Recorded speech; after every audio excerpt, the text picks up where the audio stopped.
Ok, aujourd'hui on va faire une petite vidéo, ça fait 2 jours que j'en ai pas sorti, donc ça me fait très plaisir de faire celle-ci. On va parler des émotions en trading. Il faut savoir que dernièrement j'ai eu une petite discussion avec une personne qui s'appelle Brieux, et qui a d'ailleurs une chaîne YouTube, je peux te la montrer. Si tu vas sur YouTube, tu tapes Trader Pauvre, bon le nom est un peu anecdotique, mais du coup tu tapes Trader Pauvre, donc c'est sa chaîne YouTube. Et donc j'ai eu une petite, je t'invite à aller la regarder d'ailleurs, elle est très sympa. Et donc j'ai eu une petite discussion avec lui autour des émotions en trading, de la psychologie de trading et particulièrement du fait que beaucoup de youtubeurs, traders, tu vois, un peu, mettent beaucoup l'accent sur la psychologie du trading comme étant la clé. Et c'est notamment une croyance que j'avais pendant longtemps de la psychologie du trading c'est hyper important, c'est la clé de la réussite, etc. En réalité, le problème c'est pas ta stratégie, c'est pas ci, c'est pas ça, c'est juste que tu as une mauvaise psychologie de trading et c'est un discours qu'on entend énormément.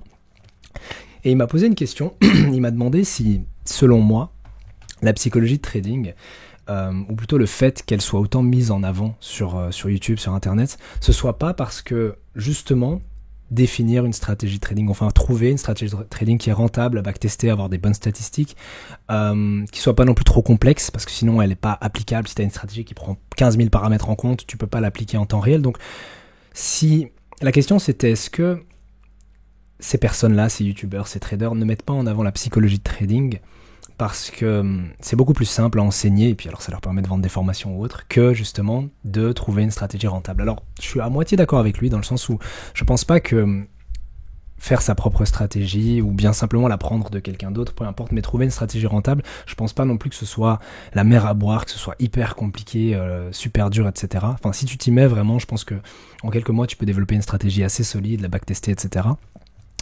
Mais par contre, je suis totalement d'accord avec lui pour dire que peut-être que beaucoup d'influenceurs, traders mettent en avant la psychologie de trading justement parce que c'est plus facile à vendre.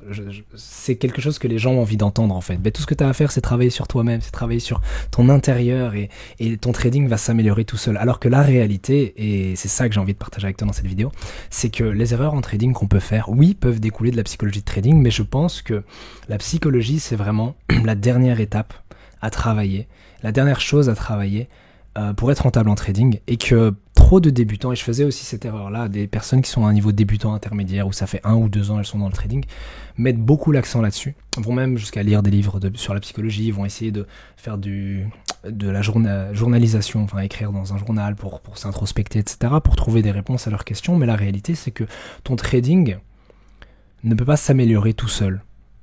Donc tu auras beau améliorer ton comportement vis-à-vis de ton trading. Si ton trading est mauvais de base, et donc là je parle par exemple de l'analyse, donc la manière dont tu analyses les marchés, je parle par exemple de ta gestion des risques, quelle est ta stratégie de gestion des risques, par exemple quelle est ta stratégie tout court pour tes entrées et tes sorties, si de base ces choses-là sont déjà mauvaises, c'est pas parce que tu as une psychologie impeccable que du coup tu vas avoir un bon trading, parce que ta stratégie même n'est pas rentable, n'est pas profitable. Et donc, je t'ai dit tantôt que c'était une erreur que je faisais beaucoup au début, enfin que j'avais fait au début et que je fais même encore maintenant, donc c'est de mettre trop l'accent sur la psychologie de trading alors que en fait ma stratégie n'est pas assez bonne pour l'instant. Et le pire, quelque chose d'anecdotique, c'est que des gens vont dire mais non, tu dois pas nécessairement travailler ta stratégie, en réalité c'est l'application de ta stratégie qui est mauvaise et c'est ta psychologie qui est mauvaise. Ne change pas tout le temps ta stratégie, et je suis d'accord avec ces personnes-là parce qu'il y a des gens aussi qui sont forts pour ça, toutes les semaines, tous les mois ils vont changer de stratégie, mais il faut un petit temps pour t'accoutumer à ta stratégie, donc tu peux pas changer de stratégie tous les mois et espérer être rentable, c'est pas toujours le problème de la stratégie. Mais j'aimerais dans cette vidéo partager avec toi 3 raisons pour lesquelles tu n'es potentiellement pas encore rentable en trading. 3 raisons qui me touchent particulièrement dans le sens où ce sont des erreurs que je fais encore et sur lesquelles je dois bosser et sur lesquelles je compte bosser ces prochaines semaines.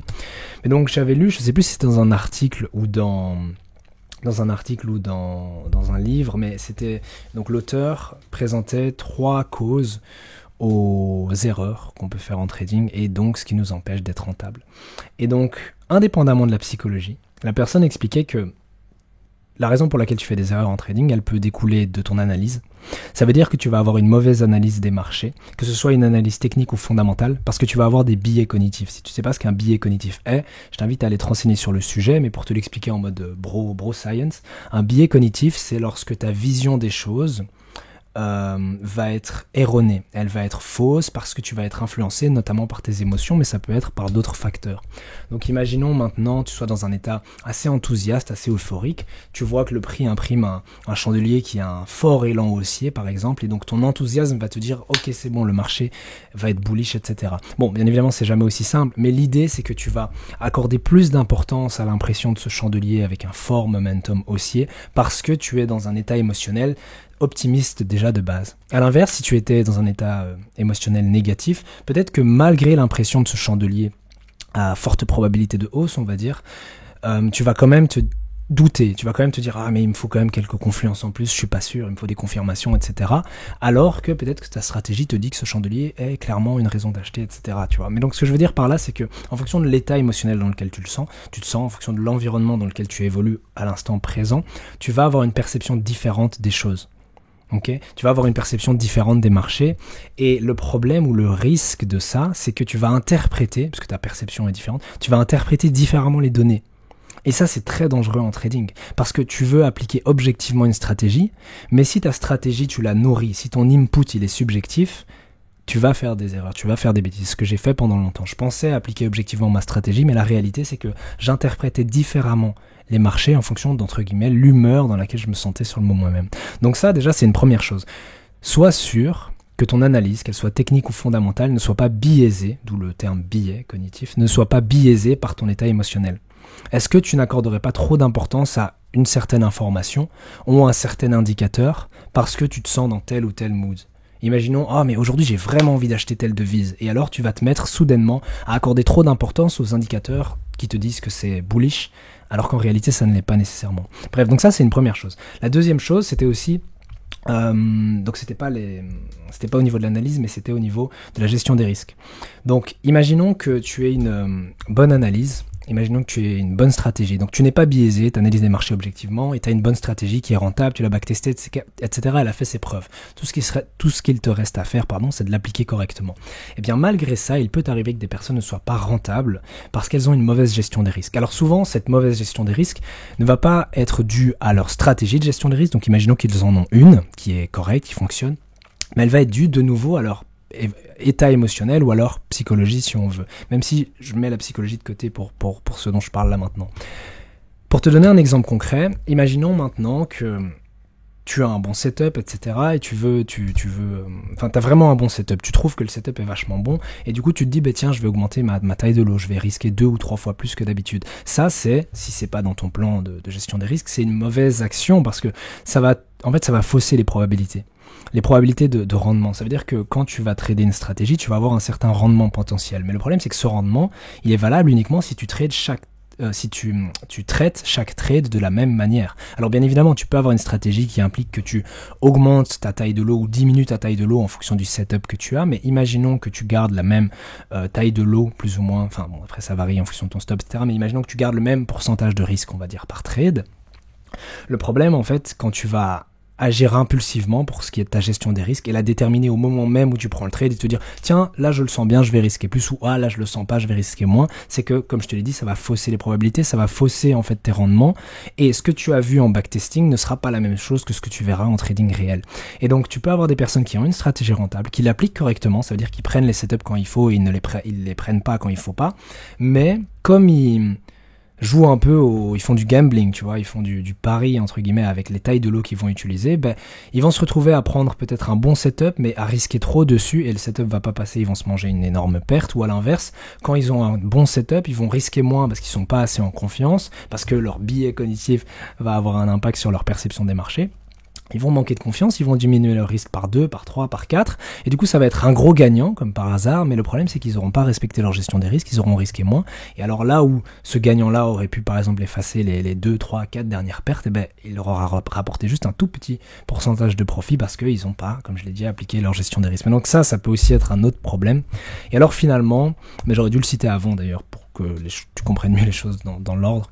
Mais donc j'ai dit qu'il y avait l'analyse fondamentale ou technique, il y avait la gestion des risques, et puis il y a aussi la stratégie.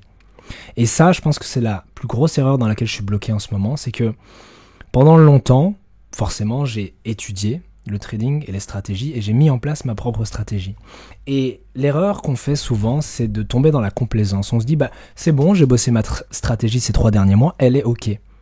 Et on s'arrête là. Le problème, c'est qu'à partir du moment où tu vas te dire que quelque chose est ok, tu vas cesser de le développer. Et ce qui s'est passé, je pense, c'est que comme ces derniers temps, ça remonte à il y a déjà un petit temps, mais j'avais développé une stratégie qui était soutenable, on va dire, qui avait du sens.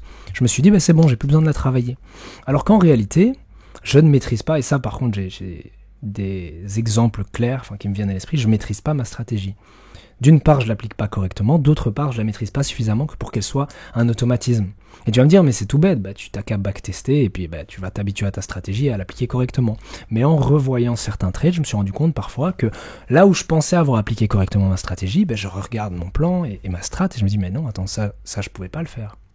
Et ça non plus. Et là, j'ai fait une erreur. Et ça, par exemple, c'était pas un bon setup. Ou alors, sur ce setup-là, j'étais censé diviser mon risque par 2. Et comme je suis pris dans mon trading, sur le moment même, je ne repense pas à tout ce que j'ai dans mon plan de trading et toutes les règles que je dois appliquer. D'où l'importance, du coup, de se familiariser avec sa stratégie, de se familiariser avec son plan, pour que ça devienne un automatisme quand tu abordes les marchés. Parce que là, j'en suis à un stade où, oui, je connais ma stratégie. Si maintenant tu me demandes de te l'expliquer, je peux le faire. Mais il y a encore des imprécisions. Ma stratégie dans ma tête n'est pas assez précise que pour que je l'applique spontanément et systématiquement sur les marchés d'un trade à l'autre.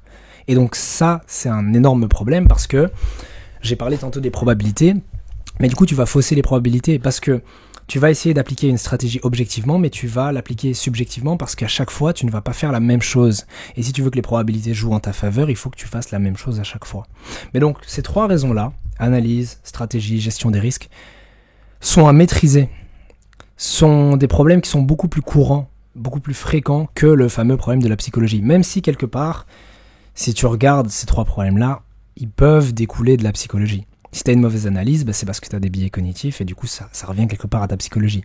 Apprendre à s'observer, apprendre à se rendre compte quand on n'est plus objectif, ça peut être une première étape vers l'analyse objective. Au niveau de la gestion des risques, déjà déterminer sa gestion des risques sur papier. Si tu n'as pas de stratégie de gestion des risques, ce qui est mon cas, j'en ai une, mais elle n'est pas assez précise encore une fois. Je me rends compte qu'il y a des situations sur les marchés où j'arrive devant, admettons, un trade, et j'ai une case blanche, je me dis mais là je sais pas quoi faire. Et c'est problématique parce que tu as envie de entre guillemets robotiser le plus possible ton trading. Moins tu as de décisions subjectives à prendre, mieux c'est. Plus ton trade est préparé à l'avance, mieux c'est. Et pour ma part, certes je prépare une bonne partie de mon trade à l'avance, mais il y a encore des décisions qui parfois doivent être prises pendant le trade. Et c'est la pire chose à faire parce que tu es vraiment dans le pire état émotionnel possible que pour prendre une décision de trading objective, rationnelle et qui va aller dans le sens de ton trade. Et donc, je commence petit à petit à me rendre compte de tout ça. Et donc, par exemple, je dois définir beaucoup plus précisément ma stratégie de gestion des risques. Par exemple, combien est-ce que je risque par trade ? Et pas juste, je vais risquer 0,5% et quand je le sens bien, je vais risquer 1 ou peut-être 2 et quand je le sens mal, je vais risquer 0,25%. Non, ça, c'est pas des termes suffisamment précis que pour être applicable en trading. Il me faut quelque chose de beaucoup plus précis, du genre, ok, les confirmations que j'attends pour un trade, c'est ça. Si j'en ai, imaginons, 3 sur 5, je prends tel risque. Si j'en ai 4 sur 5, je prends tel risque. Si j'en ai 5 sur 5, je prends tel risque. Et inversement, si j'en ai moins, je peux éventuellement prendre le trade, mais alors je divise mon risque par 2. Si j'ai une confirmation supplémentaire, alors à ce moment-là, je peux par exemple mettre un add-in et du coup prendre mon risque normal ou des trucs comme ça, mais ça c'est beaucoup plus précis. Et ce genre de stratégie-là, je l'ai pas encore. Idem pour la gestion de drawdown. Beaucoup de personnes n'ont pas de gestion de drawdown, c'était mon cas aussi il y a encore pas si longtemps, parce qu'elles sont jamais tombées en drawdown. Elles ont toujours été plus ou moins dans le vert, et donc elles se disent, j'ai jamais été en drawdown, j'ai pas besoin d'avoir une gestion de drawdown. Et puis le problème, c'est que au moment où tu tombes en drawdown, tu te retrouves à dire mais qu'est-ce que je fais maintenant, j'en sais rien parce que j'y ai jamais réfléchi avant. Et comme je l'ai dit, tu veux réfléchir avant ton trade, avant d'être en drawdown, bref, tu veux avoir une stratégie avant que la situation se présente. Comme ça, quand la situation se présente, tu sais la gérer correctement, sans faire n'importe quoi. Okay, donc il y avait ça. Il y avait aussi du coup, je me suis perdu dans mes idées, désolé, parce que j'ai dévié un petit peu. Il y avait donc, j'ai dit l'analyse, j'ai dit la gestion des risques, j'ai dit la stratégie. Donc ça c'est pour la gestion des risques. Au niveau de la stratégie, quelque part oui, ça découle aussi de la psychologie, dans le sens où avoir une bonne stratégie c'est une chose, la connaître, la maîtriser, savoir l'appliquer, c'est encore une autre chose, et ça découle quelque part de la psychologie. Mais bref, pour conclure cette vidéo, le point vraiment que je voulais faire, c'est que tu as probablement des des défis, on va dire, psychologiques à surmonter pour réussir en trading, ça c'est clair, on en a tous. On a tous des raisons psychologiques qui nous empêchent d'être rentables en trading. Mais avant de mettre la faute sur la psychologie en mode « Ah, bah c'est ma psychologie de trading, c'est pour ça que j'ai pas bien agi sur ce trade ou j'ai pas bien tradé cette semaine. » Avant de remettre la faute sur la psychologie, demande-toi si ta stratégie est vraiment nickel, impec. Demande-toi aussi si ta gestion des risques est impeccable et demande-toi aussi si ton analyse est vraiment objective à chaque fois. Et il y a de fortes chances pour que dans l'un de ces 3 domaines, voire même les 3, tu aies encore des lacunes. C'est mon cas et j'ai encore beaucoup de choses à travailler à ce niveau-là. Pour mon analyse, par exemple, mes analyses fondamentales sont assez bonnes et généralement objectives, mais mes analyses techniques, j'ai encore énormément de choses à apprendre. J'analyse les marchés de façon trop approximative. C'est pas bon, parce que du coup, tu as un biais approximatif, c'est pas bon. Il faut que tu aies un biais directionnel clair. Tu cherches de l'achat, de la vente, tu cherches à faire quoi exactement, il faut que ce soit clair dans ta tête. Au niveau de ma gestion des risques, je t'ai donné l'exemple tantôt, il faut que je peaufine un peu plus ça, il faut que je raffine ma stratégie de gestion des risques. Et puis au niveau de la stratégie en elle-même, avec tout ce que je viens de te dire, tu te rends compte que ce serait peut-être bien de faire une grosse révision de mon plan et de me rendre compte de ce qui est bien et à garder et de ce qui manque de précision et le préciser dans mon plan. Pour pas que je me retrouve face à des situations où je suis là en mode je ne sais pas quoi faire parce que je l'ai jamais écrit, je l'ai jamais scripté, scénarisé. Ok ? Mais bref, du coup, voilà, je voulais te partager ces 3 choses-là. Je t'invite à aller voir d'ailleurs la chaîne de Trader Pauvre, du coup, puisque c'était avec lui que j'avais eu cette mini discussion très intéressante. Et puis si tu le souhaites aussi, je vais te le montrer juste là maintenant, je t'invite à rejoindre la communauté Skoll. Donc on est quasi 200 dessus, je pense. Donc c'est juste, je t'invite à regarder le premier lien dans la description, tout est expliqué dessus. Mais du coup c'est simplement une communauté sur laquelle on peut partager nos expériences, des posts, etc. C'est d'ailleurs notamment ce post-ci, donc je fais un petit clin d'œil à Smart MK. C'est d'ailleurs ce post-ci aussi qui m'avait inspiré pour faire cette vidéo-là. Et je terminerai juste avec ça, mais donc il donnait notamment 5 points qui pouvaient t'aider à gérer efficacement tes émotions en trading. Donc par exemple, définir clairement tes objectifs de profit, tes limites de perte, ok. Définir ta stratégie d'entrée et de sortie, connaître parfaitement toutes tes stats, et donc là il met toutes les stats qui sont intéressantes à connaître, définir un drawdown management et ne jamais dévier de ton plan. Et donc j'ai lu son post ce matin, et je me dis ok c'est chouette, c'est intéressant, et puis j'ai eu une sorte de déclic, je me suis rendu compte que en relisant mot pour mot ce qu'il avait écrit, définir vos objectifs de profit et vos limites de perte de manière très précise, je me suis rendu compte que c'était pas assez précis.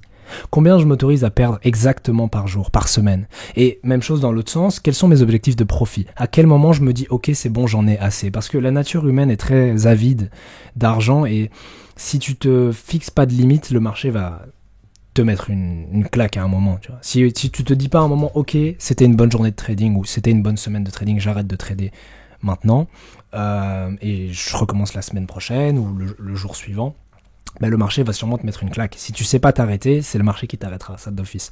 Donc ça peut être intéressant. Définir ta stratégie d'entrée et de sortie, je me suis rendu compte, mais je te l'ai expliqué, qu'elle n'était pas assez précise. J'entre trop de manière approximative et donc il y a trop de subjectifs en jeu à partir du moment où je dois prendre un trade, ça va pas. En tout cas en trading, c'est pas du tout une bonne idée parce que comme je te l'ai dit, tu vas être influencé par les biais émotionnels dans lesquels tu te trouves au moment de prendre le trade. Et donc, tu vas pas être objectif, même si tu penses l'être, mais tu vas être subjectif. D'ailleurs, à ce propos, un livre qui est très intéressant à lire s'appelle Trade Mindfully. C'est un livre que je suis en train de lire actuellement, de Gary Dayton. Je suis en train de le lire actuellement, je l'ai bientôt fini. Franchement, il me fait me rendre compte de plein de choses au niveau de ma psychologie trading, même si j'ai dit, mais il faut pas bosser la psychologie trading, mais simplement, c'est parce que je comprends mieux ma psychologie de trading que je comprends mieux du coup que mon problème n'est pas dans la psychologie de trading, mais mon problème réside probablement dans ces choses-là que je suis en train de te citer. Connaître parfaitement toutes les stats, ma strat, comme je l'ai dit, je l'applique pas assez objectivement et donc du coup ça m'empêche d'avoir des statistiques correctes en backtesting, ou en tout cas les statistiques que j'ai en backtesting n'ont rien à voir avec mes statistiques en réel. Donc ce serait intéressant de refaire une grosse session de backtesting, ou alors, donc soit en refaire une grosse dans le sens où pendant plusieurs semaines tu vas backtest à fond pour avoir un max de data et comme connaître du coup les stats de ta strat, ou bien alors rajouter l'habitude de backtest régulièrement ma strat, tout simplement pour récolter des statistiques au fur et à mesure. Donc ça pourrait être intéressant. Définir mon drawdown management, je te l'ai expliqué, mais j'avais pas de DD management maintenant oui, mais encore une fois c'est pas assez précis, donc je vais devoir me pencher là-dessus et ne jamais dévier de votre plan. Je pense que c'est seulement pour le point 5 que la psychologie rentre en compte, parce que quand tu as ces 4 choses-là, tu as une bonne stratégie d'entrée et de sortie, tu connais les stats, donc tu connais on va dire le retour que tu peux espérer de ta strat, que tu as une gestion de drawdown et puis une gestion des risques de façon générale, et que tu as des objectifs en trading et puis aussi plus précisément avec combien tu peux perdre maximum par jour, par semaine, par mois, etc.